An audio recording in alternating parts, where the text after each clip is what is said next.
Today we'll be discussing the Columbine massacre that occurred on April 20th, 1999. This school shooting was planned out by Eric Harris and Dylan Klebold. They had planted bombs in the school, and when their bombs had failed to detonate, they went inside with their guns.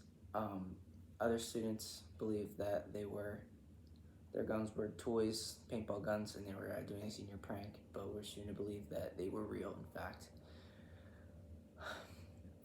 After clearing out hallways and shooting as many as they can, they went to the library where they killed their targeted group, Christians, athletes, as well as minority groups. Once done in the library, they circled back around into the hallway, and after not finding people in the hallway anymore, they went back to the library and took their own lives. Because of how crazy these circumstances were, the shooting became the first major shooting in America and even in the world. And it was widely televised, and it received a lot of publicity, which led the public to draw their own conclusions about who the killers really were. A lot of people said that the killers were bullied, and that's why they did such an act. They were outcast, depressed, and really none of that seemed to be the case. Many classmates said that the two were actually bullies and antagonized a majority of the school's population before this.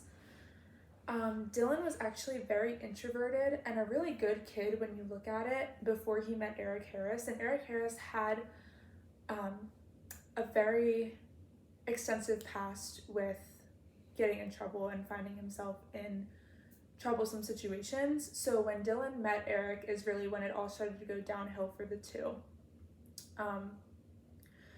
When they both became friends, they both quickly became obsessed with Adolf Hitler and Nazi regime, and they would even write school essays on the shooting and their plan of the shooting prior to the event. Their main goal was to eliminate all inferior groups, and they had this weird obsession with being godlike. Neither Eric or Dylan were clean or had clean backgrounds prior to the shooting. 2 months prior, they were apprehended by the police for breaking and entering into a van and stealing contents inside. Eric was extremely public with how his mental state was and his opinions on violence. He had a website where he basically just put all the people that he wanted to kill and how he wanted to kill them too. After police found his journal, it was soon realized that he had extremely violent thoughts constantly and had temptation to harm and hurt others. After this event, the public exploded with theories on who to blame. A lot of people would try to blame the parents, of course, because how could they be so oblivious to their teenager's life? Violent video games that they would play would often be blamed in playing a role in their mental health and why they decided to carry out this act.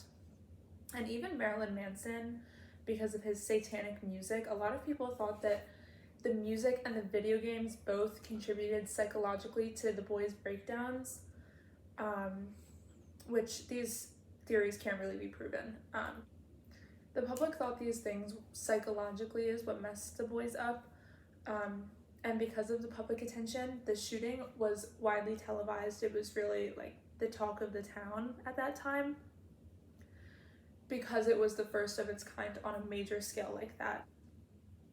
In fact, news outlets even spent more time talking about the killers and their motives than the actual victims in the shooting that took place, which the public believes is what inspired a string of school shootings to follow.